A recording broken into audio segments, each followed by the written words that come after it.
Before this episode begins, we would like to address that we talk about some very traumatic events that happened to us late last year as to the reason why we had to take a long break.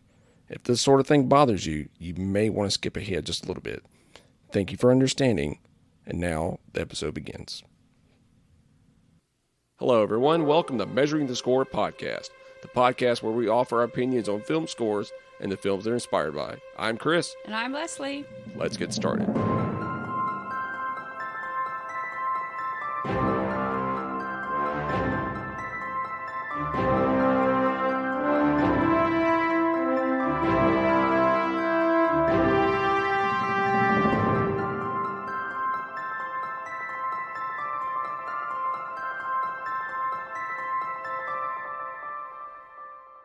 Hello, everyone, and welcome back to another episode of Measuring the Score. We're back, Leslie. I know. I can't believe it. It feels surreal. I know, it's been a while. It has. We've missed everyone, and we've been posting on social media and everything else.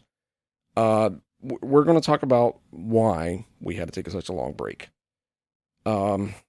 I guess I'll start it off with like this.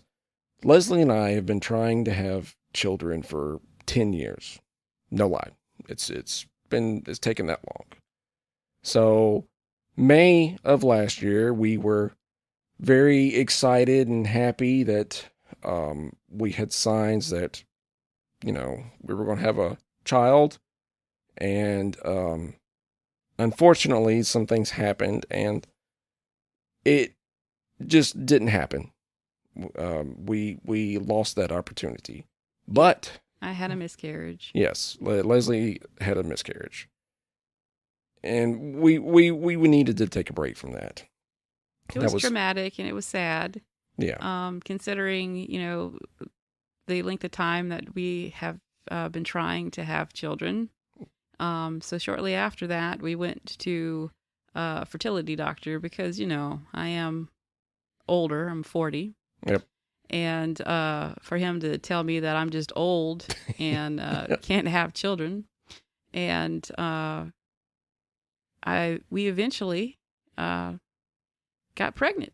Yep. During our break, we were blessed once again to become pregnant.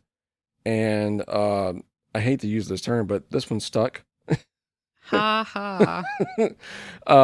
No, little Mia, our new co-host, was brought into the world on March 4th. She was due April 14th.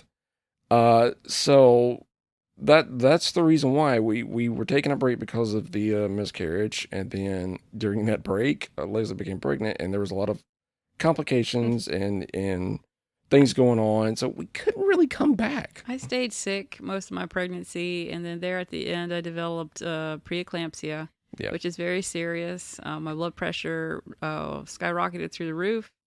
Mia was in distress. Long story short, I had a C-section 6 weeks before she was due. Right. And now we have our little munchkin. Yes, our new little co-host. So I'm going to say this now at the start of every season. At the start of this season, I should say. If you hear little noises, little breathing, maybe some crying in the background or something like that. She's a newborn. That's Mia. Maybe when she becomes older and she can talk, maybe we'll have her on the show and everything else. But, and also if things sound a little weird, we're having to record a lot differently than we normally do. So we're actually laying in our bed. Trying to accommodate Mia. Yep. We've got her asleep right now, so hopefully she stays like that through the whole episode. I don't know. She had her bath time. She's been fed. She's asleep right now. I don't know how this is going to work. Right? So, with that out of the way, that's why we had to take such a long break. But we do have some very exciting things planned for this season. One of the things I do want to talk about, normally at the end of every season, we do bonus episodes. What we did at the end of the first season, we didn't get to do it for the second season because we had some problems. Normally what we do at the end of every season is we have bonus episodes and where they're holiday themed. Well, this season we're going to do something a little different. We've been teasing it for a while now. We are finally going to do Measuring the High Score, where we talk about video games and the video game music and everything else. So that's going to be in the place of our bonus episodes. It's going to be on the Measuring the Score page. You don't have to subscribe to a whole new podcast. Don't worry about that. I'll post when we have more details and everything else. I have a logo. It's going to be great. And, well, first, I guess we can talk about, well, Leslie, what soundtracks have you been listening to? Oh, you shouldn't ask me that question. I promised, guys, this time I have listened to some soundtracks, and they were pretty good. Oh, The Ninth Gate. I've been listening to The Ninth Gate, which is an older film. I think, was it early 2000s that it came out? 1999-ish, I guess. Mm-hmm. I was still in high school, so it was around that time frame I think it came out. The score was pretty intense in places. It kind of reminded me of Saint Saëns and some of his work. I really enjoyed it. Okay. And I listened to The Mask of Zorro as well, which is another older score. That was James Horner, right? Yes, of course. Okay. You know, my proclivity to James Horner. I just love him. I listened to the Guardians of the Galaxy Volume 3 score. Now, that was a little different because Volume 1 and 2 were by Tyler Bates. So he had like his own style and everything else. This one was done by John Murphy, who did a film called Armor. He's done the 28 Days Later. That's right. Yeah, he did horror movies. Yeah, he did Sunshine. Yeah. He worked a lot with Danny Boyle, who did 28 Days Later, Trainspotting, stuff like that. And so it was very different to hear, John Murphy's take on this. And throughout the whole score, I kept thinking, well, is he going to use Tyler Bates's original theme? Is he going to, incorporate that somehow? And I only heard it one time, which is a little odd. I wonder if in the film it's in there more. But I did notice that when I did hear it, it was very minimal. It had a very simple feel to it. It wasn't as big and grand as what Tyler had done for Volume 1 and 2. So it was a little odd to hear it. And it was, from what I'm hearing, it's a very emotional movie. And you could tell that with the score, too. But, of course, with John Murphy, it was, a lot of guitars, a lot more guitars in there than what Tyler had done. Well, it's also a conclusion to that trilogy. Right. So, of course, it's going to be a little bit different, and it's probably somber. Right. We haven't seen it yet. Like we just said, we have a kid. That's going to be a while. Is it out? It's out. Really? Yep. Just like we haven't seen the Mario movie yet, but I hear that's going to be streaming next week. Fantastic. Well, the week that this episode will premiere. Okay. So yeah, should be interesting. Yeah. So today we're going to be talking about National Treasure.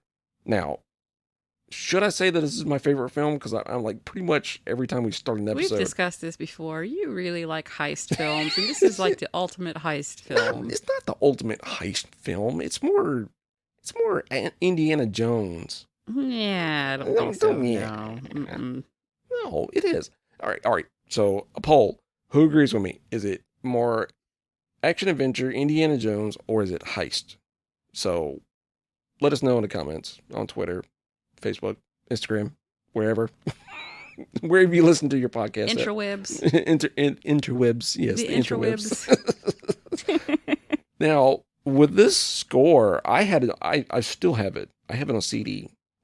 Old man. I know. Never thought I would get to the point where it's like, oh, I have it on CD. And people are like, Look, guys, he still has his flip CD case that's got all the little plastic pages in it. I still rock that thing. It looks like a phone book. He opens it up. I rock that thing, man. I am not going to lie about it.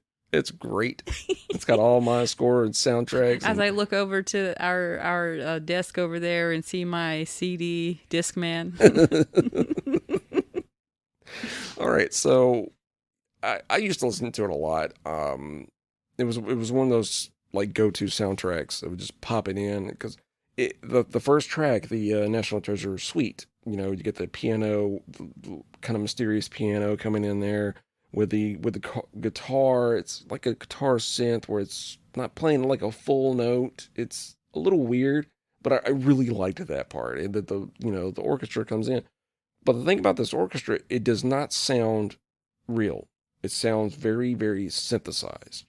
So, yeah, that's actually a little bit further in my notes. It's really deceiving because when you listen to the score, which I know we're jumping ahead, but when you listen to the score, it sounds mostly synth. The orchestra kind of gets lost in the drum riffs, the guitars. You will hear a piano every now and then.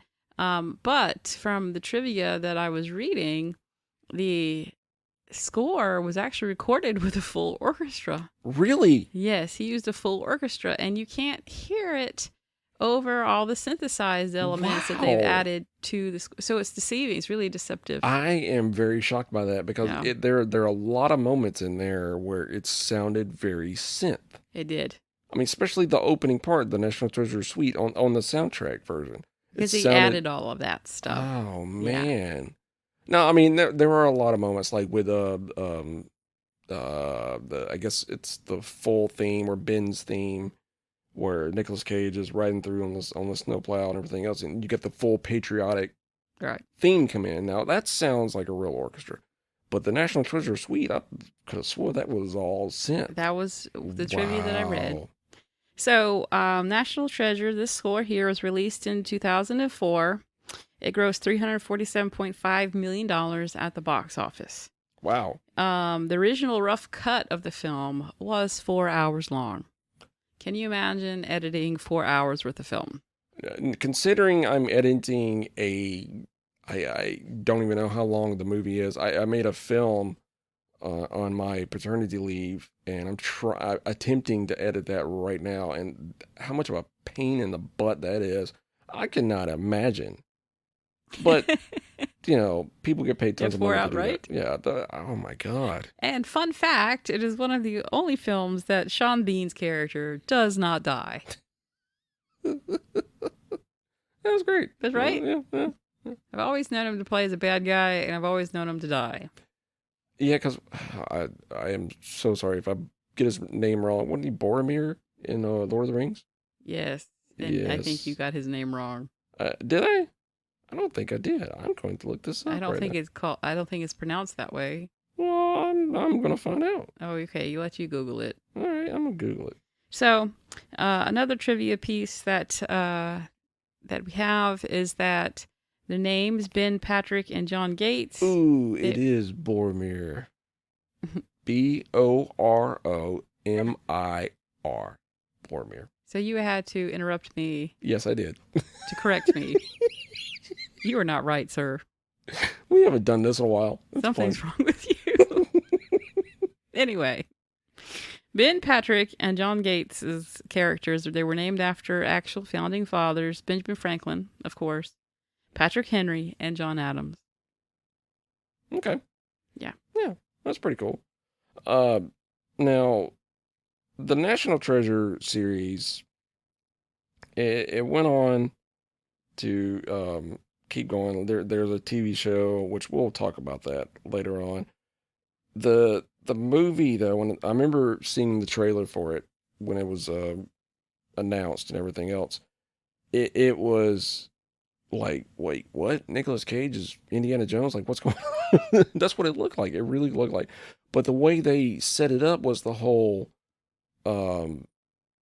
mystery of, the founding fathers and everything else.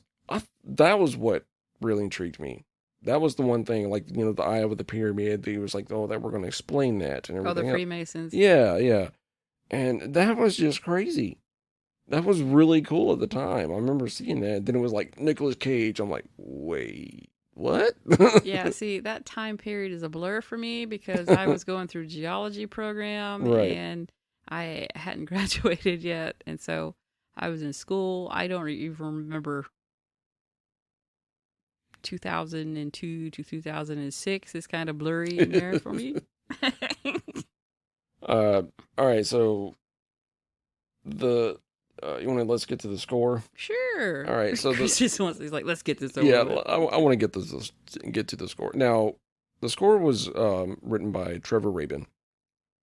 There also found out there was some additional music by a gentleman by the name of Paul Linford, who went on to work with Trevor again on the National Treasure TV show. And didn't Trevor also work with Hans Zimmer? Wasn't he from one of Yeah, his so group? that was a part of Hans Zimmer's group. I cannot remember the name of the company, but So how does that work when you work with like Hans Zimmer or one of the bigger composers? So with this, it was around the time it was the Jerry Bruckheimer sound. It was the big action films, and it was the short note, like Bad Boys, the short note motif and everything else.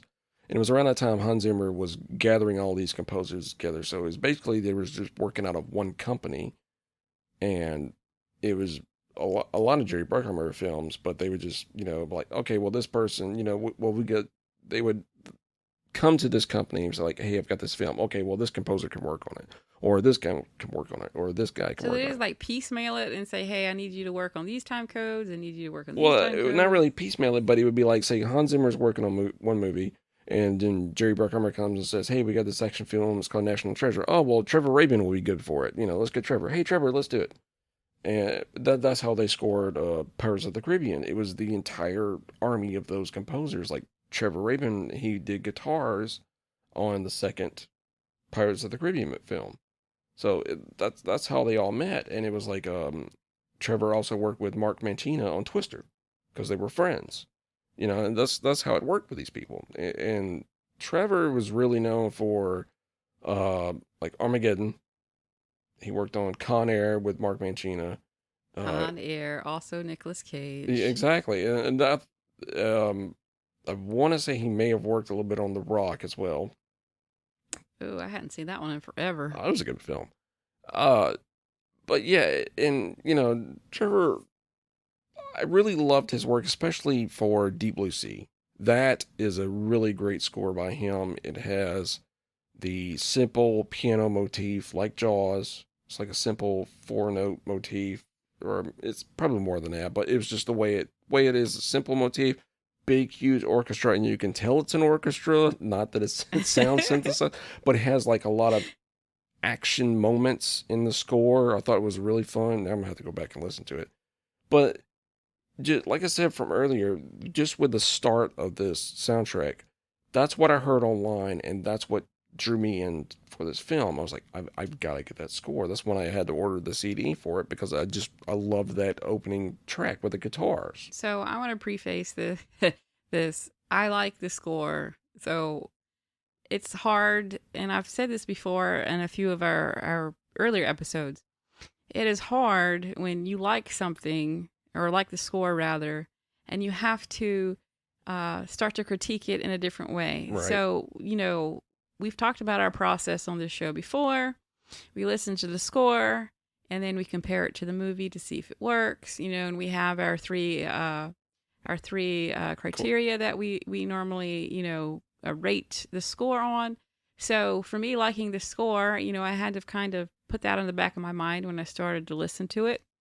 So my first impression, as Chris mentioned, it sounded like it wasn't a traditional orchestra. You had the orchestration pieces in there. I heard some pianos, and then I heard heavy synth. And the synthesized sound kind of carried throughout until you got to the patriotic pieces, which, he did a really good job. Sounds like America, very, very patriotic. But it was a mixture to me. Nothing against our international listeners. No, nothing. So, that being said, I noticed that there was some instances where the transitions in the pieces were a bit rough. And when I mean transitions, are the transitions between the instruments and the synthesizers. They kind of, it's like he had the instrumentation going and playing, and then bam, synthesized. So, that was kind of rough in my mind. It didn't flow. I like continuity in my scores, and I've talked about this before. And I like continuity amongst the pieces, and there are some pieces that seemed rough also to me. Well, going back and listening, like a lot of the drum hits and synthesized beats in the background and everything else, some of them sound a little rough now.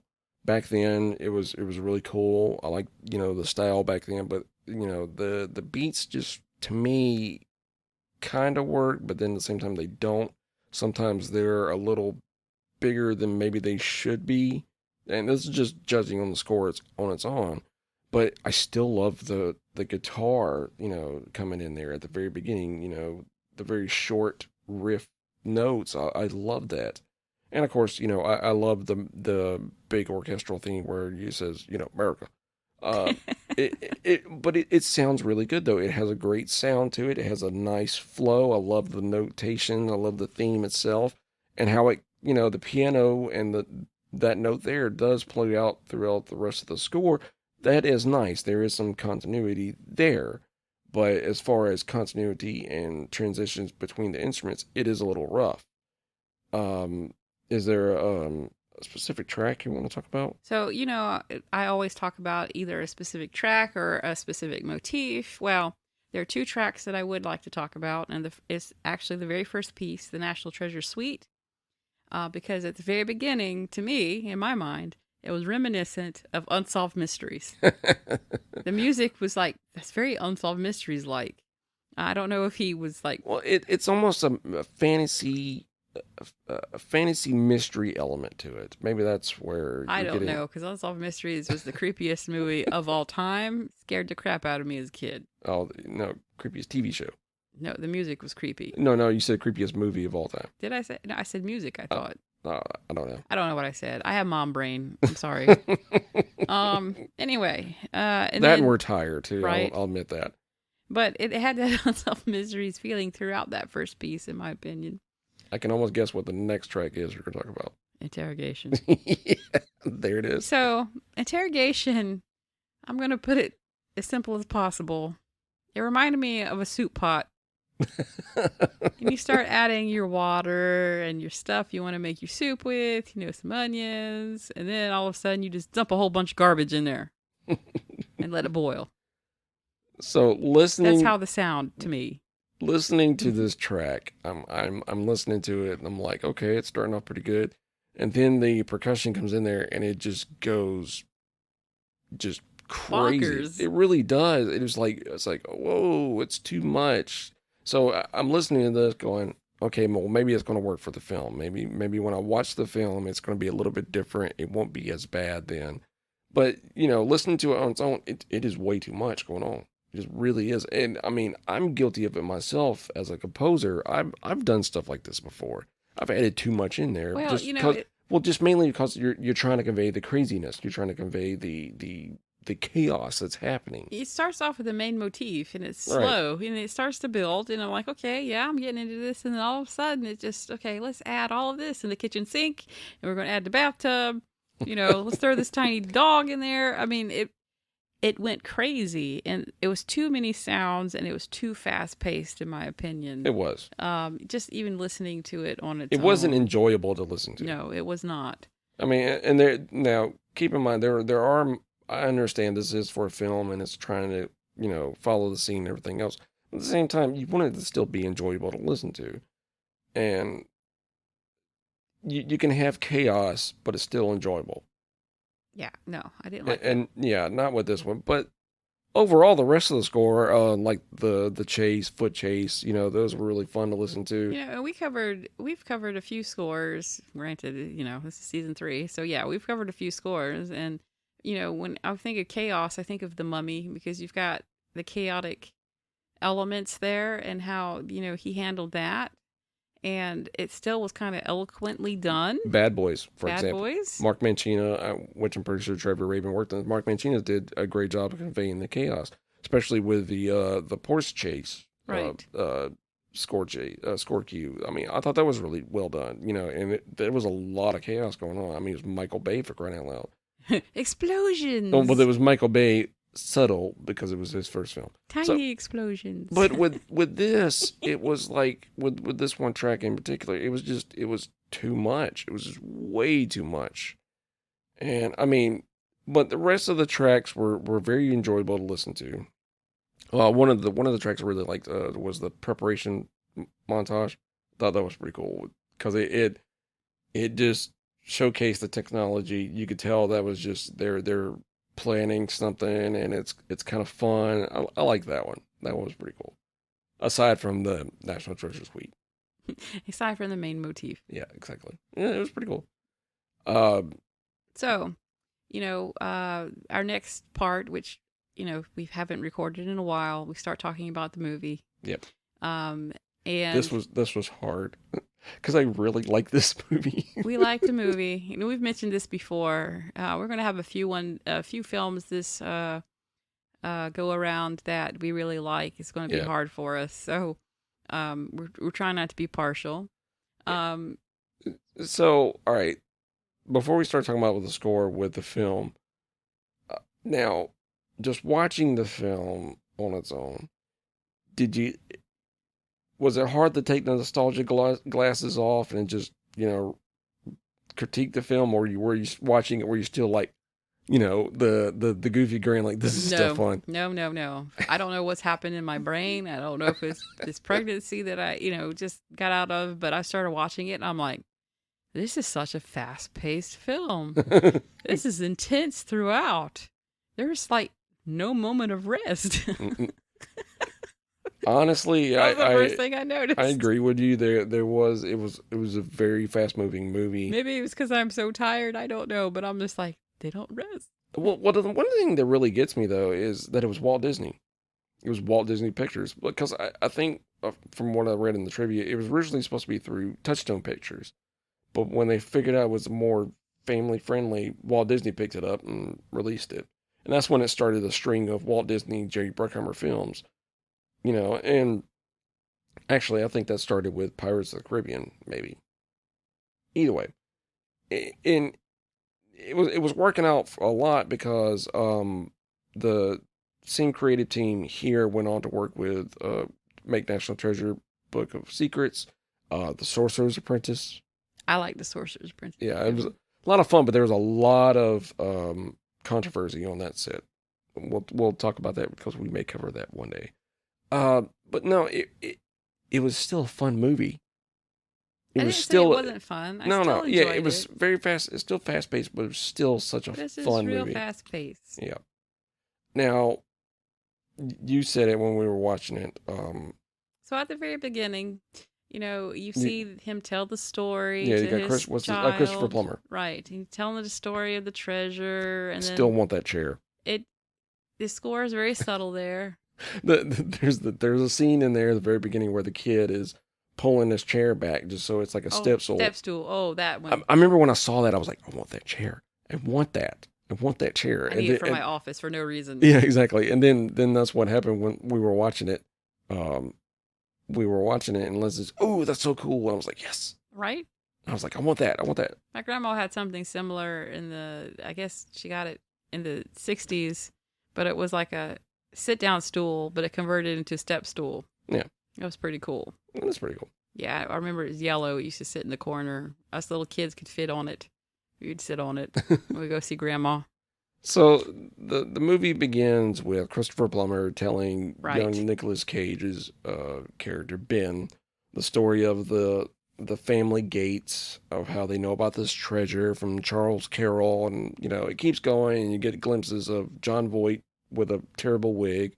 Oh, yeah, and a younger sounding voice. Yeah. Like, how did they do that? No, it wasn't younger sounding. It was just kind of younger sounding. I don't know if it's how he articulated. I think it was the way he articulated. But we're just like, what? Yeah. Before CGI, they start doing all that face changing stuff. So it was kind of fun. And then the movie opens with Nicolas. You get to see the adult version of Ben, which is Nicolas Cage and the snowplow and everything Right, it's else. a snowy scene, and you see these snowplows going.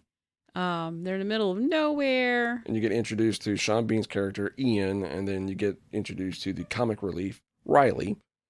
And that's Mia over there making noises.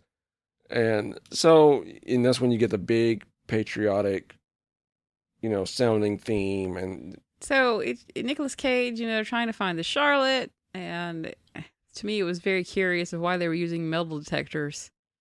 Because there's metal on the boat somewhere. Right. Anyway, they used the metal detectors to find this huge boat, the Charlotte, and they end up finding it because Nicolas Cage gets in the snow and he starts digging, and there's a bell. This is where I had a problem. Yeah, this is where I had a problem too, because it was the National Treasure, and it's the awesome guitar riff that I was talking about. I really like comes into play, and it's so out of place. It's out of place, and it's like blasting you instead of building up to that moment. Like building suspense or building. No, it's just like all of a sudden they're right in your face. So the problem, I think it would have worked better if it was just the guitars. No, there's synthesized beats or nothing. Just guitars with the orchestra coming in there. Maybe it would have worked better, but he's got like these synthesized beats coming in there, and it just didn't work to me, and you said the same thing. It was like, it sounded really off. It didn't fit the scene at all. Yeah, it didn't fit the scene at all. No. And there was other moments like that where those synthesized beats would come in there, and it was just, it was too much for the scene. So, at the very beginning, as I mentioned, it was really subtle, especially when he was telling the story of the treasure. Real subtle. And then, you've got that offsetting motif that comes in when Nicolas Cage is, finding the bell there that says Charlotte on it. And then it was just like non-stop action-packed, music from him stealing the Declaration of Independence onward. Yeah. It didn't let up. It's like full throttle. But I feel like the music done that way in the movie kind of helped pace it along a lot better because there was so much going on. I feel like the pacing, it could have easily dragged if it wasn't done right. And I think the music helped move the movie along where it didn't drag and it seemed like it was proportioned, correctly. Yeah, I'll give you that. Now, there was another scene in particular that popped in my head. The interrogation scene, which was on the boat, on the ship toward the end of the movie. And now, the problem we had with the score track, with the score cue itself, with the percussion and everything else, that comes later in the scene. The problem I had is when the music just goes full throttle, and these people are still they're still talking.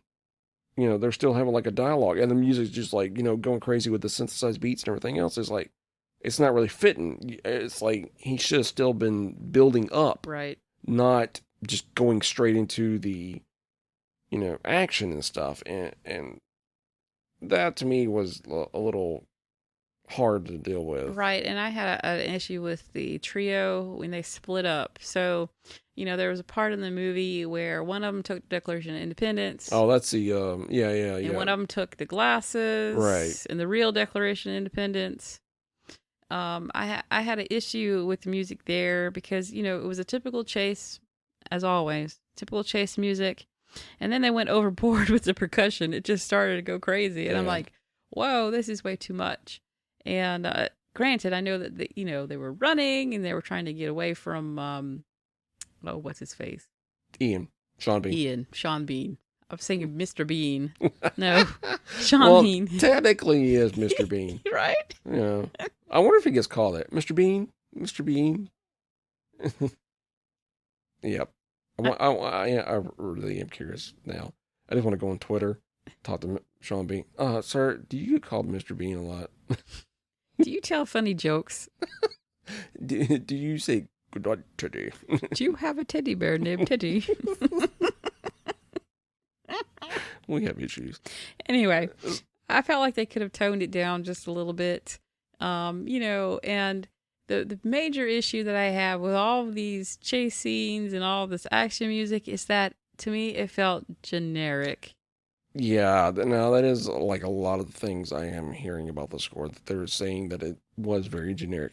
Now, one place I really expected him to just go completely overboard with was the ending where they're in the shaft and everything else, and, boards are going crazy, and he didn't. The drums did not go crazy, and I was like, no. What? Yeah, it's funny because it's like he hits it full throttle, and then at the very end, he kind of tapers it off Which, until it fades out. yeah, I know. Yeah, okay. It was still still a fun score, and there was a lot of moments where it did work for the film, but there was also a lot of moments where it was like those synthesized beats just come at you full throttle, right? You hit you in the face and everything else, And and it you're could have been like, done, yeah, it a could have little been bit done different. a little bit different. It could have been slowly built up a little bit more. I wonder if it was a case of he just didn't have a whole lot of time to work on it, and Maybe. maybe he had like only like a couple of weeks to work on it. And it's cookie cutter in places. I would It have really liked is. to have heard a little bit of variety. You can't tell me that you come from Hans Zimmer's group and not be able to take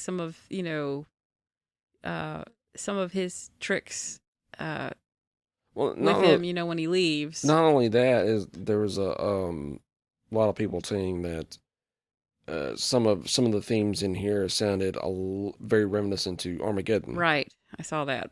which I get. That's another Bruckheimer, Michael Bay film, but at the same time, it's like don't redo the same thing over and over. So in preparing to talk about this, I was listening ahead to like the Sorcerer's Apprentice. Now of course he's got the the do do do do do do do do do in there, but he mixes it in his own thing, but when it gets to like the score, there were moments in there it almost sounded like National Treasure theme was fixing to come out of nowhere, and it was like, wait a minute here. Like, why are you doing that, dude? This is a full-on fantasy film. This ain't, Nicolas Cage running around talking about our forefathers, our I'm Freemasons, going and to everything steal else. the Declaration of Independence I'm going to steal the Declaration of with Independence. magic. Yeah, with magic.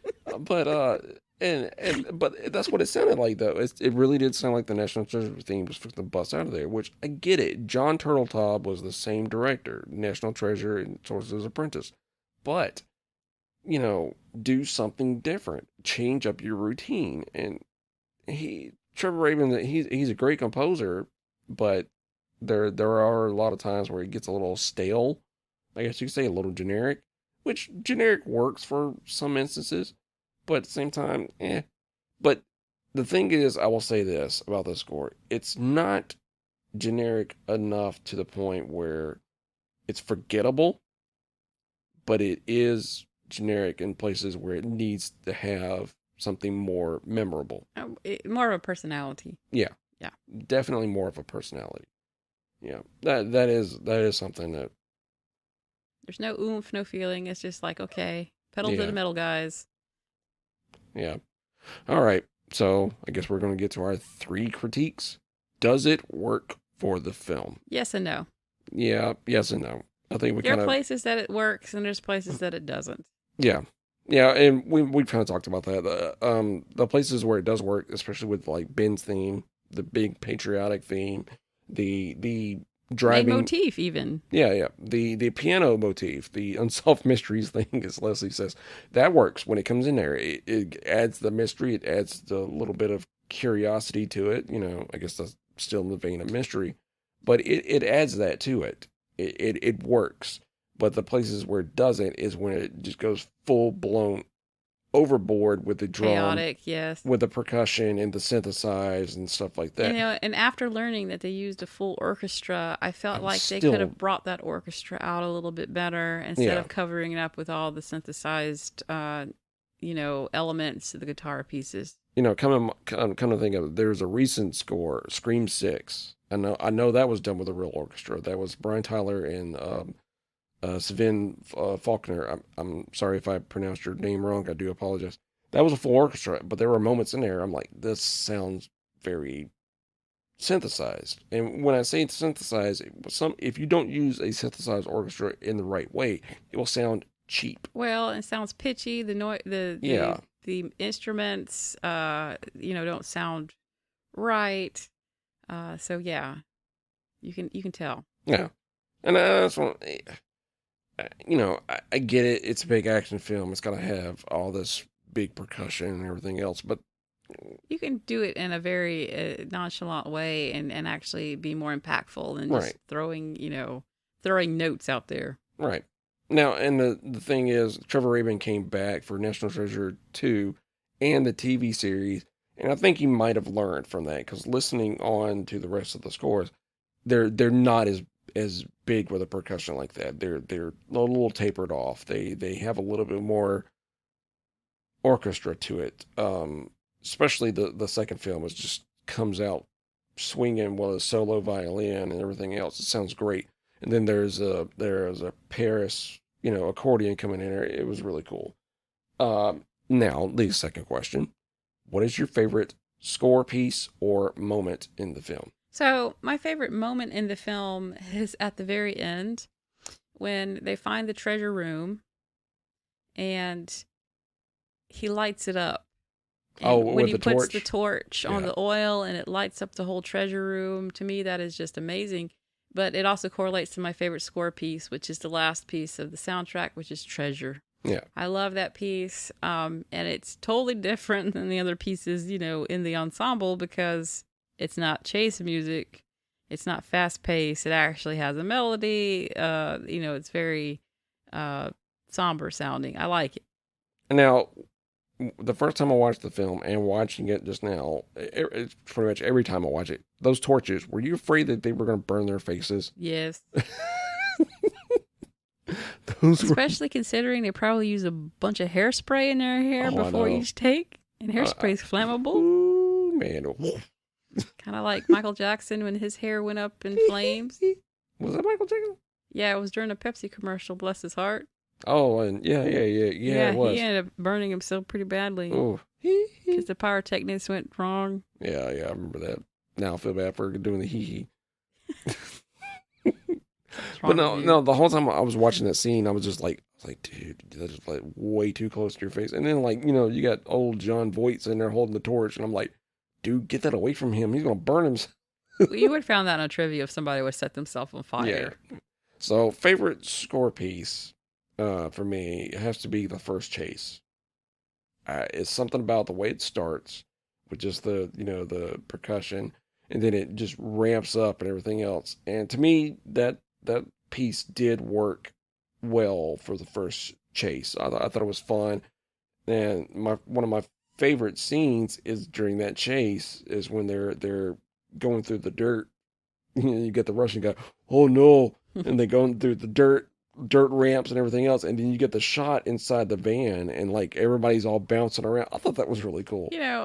One thing that I did like throughout the movie is the smart aleckness of Riley. Riley. But there at the very end, and I didn't pick up on it until this last time that I watched the movie, one of the henchmen said, "Nobody ever talks to me that way," because, there was some sweet words spoken between Abigail's character and... Oh no, it was when Nicolas Cage kissed Abigail, Right. and he goes, "How come that never happens to me?" Yeah, and I'm like, really? You see this tough henchman and he says that. Yeah, It was pretty funny. yeah, that was pretty funny. Riley, I remember on the commentary, the director, I can't remember if it was for the first film or the second one. They said whenever they needed like the comic relief, they would just cut to Riley, and like it's very true. Because he's like, what when Do you know what the preservation room is? uh, A room for jams and jellies? for delicious gems and jellies? He's like, no. And the scene where his dad's fussing at him and everything else, and what do you have to show for it? Him, and it cuts to Riley sitting there eating a piece of pizza. He's like, huh? It was funny. And I like those moments in the movie. yeah, and the second one's full of them. I mean, I want to say the Ferrari that Riley's driving at the end is one of Nicolas Cage's. I could be wrong, but Nicolas Cage is a big. There is a trivia fact that I didn't mention at the very beginning of this episode. When he wants to see the $100 bill and he says, "Here, I'll give you my watch." That watch is worth over $3,000, and he gave Holy. it to the girl just for the $100 bill. The girl is played by Jerry Bruckheimer's stepdaughter. Right. Yep, I thought that was pretty cool too. And I remember because she really showcased the whole whatever dude. It worked. It worked. So the third criteria: what could have been done differently? So there's a few things that I would have done differently if I was scoring the film. And of course, we mentioned the very beginning with that first cue piece. when he finds the bell. It was too intense. I would have built up to that moment or started the music a little bit before he found the bell instead of just, in your face intensity there. The other things that I would have done was I would have kind of toned down some of the chasing scenes just a little bit, and not have it too fast paced, because I feel like it was too fast in some places and too much. Yeah. So I'd have kind of taken some instruments away. I would have toned it down a little bit, and I would have not masked the orchestra as much. I would have let the orchestra, play a big part where there was a balance there. I felt like it wasn't balanced correctly. Yeah, I agree. I really do. There were a lot of moments where I think these synthesized beats could have been, I don't know, slowly brought in, not just right there in your face. The orchestra, we just talked about. I didn't know that it was a real orchestra. I thought it was synthesized, so that right there should tell you something. So yeah, I mean, overall, we like the score. There are a lot of moments just listening to it on its own could have been like, a little cringy. Watching it with the film, for the most part, yeah, it works, but there are moments where it does kind of take you out just a little bit. Maybe in the when this was released, maybe it worked then. I mean, I'm guessing. Or maybe it was just because we're really trying to critique it. Maybe that's why we're just Maybe it's because we're really old.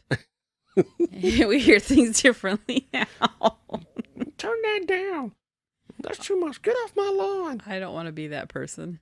We're not. We're already old as it is, and we're not that way. So I think we're good. We're not that old, but I feel old today.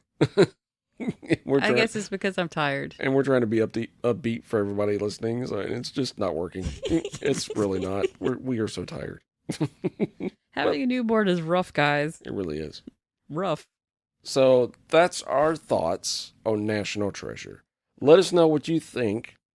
Twitter, Facebook, Instagram. You know how to find us. Just search Measuring the Score Podcast. You'll find us on there somehow. What about our email address? Our email address is still the same. measuringthescore@gmail.com. Are you looking it up just to make sure? I am looking that up just in case. Oh, that's so sad. I know. Guys, I wouldn't know that. But it is measuringthescore@gmail.com. Chris is the tech person. I am. I handle the Facebook page. Look, it has been a year since we've done this, okay? So I think, granted, I think I did pretty good. measuringthescore@gmail.com. You did really good because you remembered our 3 Matrix questions. Well, guys, everybody, we will do better on the next episode, hopefully. This hasn't been bad. No, this was fun. It was fun to get back to this.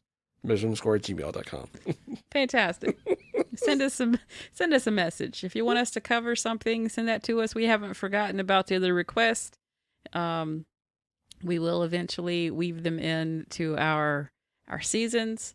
But, if you want to just shout out to us, you can shout out to us on Facebook. I normally man the Facebook page. Chris mans the others. And we'll be prompt to get back to you. Yeah, it should be fun. You can find us on Twitter @MeasureTheScore, or just go on Instagram and search Measuring the Score Podcast. I'm pretty sure you'll find us on there. We're going to be updating it. I'll try to update them as much as possible. If you send us the shout outs, definitely on Twitter, I'll definitely reach out back to you. And so next episode should be kind of fun too. It's Harry Gregson Williams' score to Unstoppable. That's a great movie. That is one of my go-to movies. Now, another go-to movie is Twister. This is like second in line. This is second best. Because you got Ready Player One, Twister, and then Unstoppable. What? Ready Player One has surpassed Twister? Yes, Ready Player One. Down for that. Mainly for the one scene with Chucky. Remember where Chucky comes out and it's like, it's effing Chucky. Oh, it was great. I love that part. And that whole movie is just fun. You can still spot new stuff. 80s nostalgia. Exactly. It works every time. You old man. Well, I think that's about it. Right. You got anything? No. All right. So, as always, for Measuring the Score, I'm Chris. And I'm Leslie. Have a good one.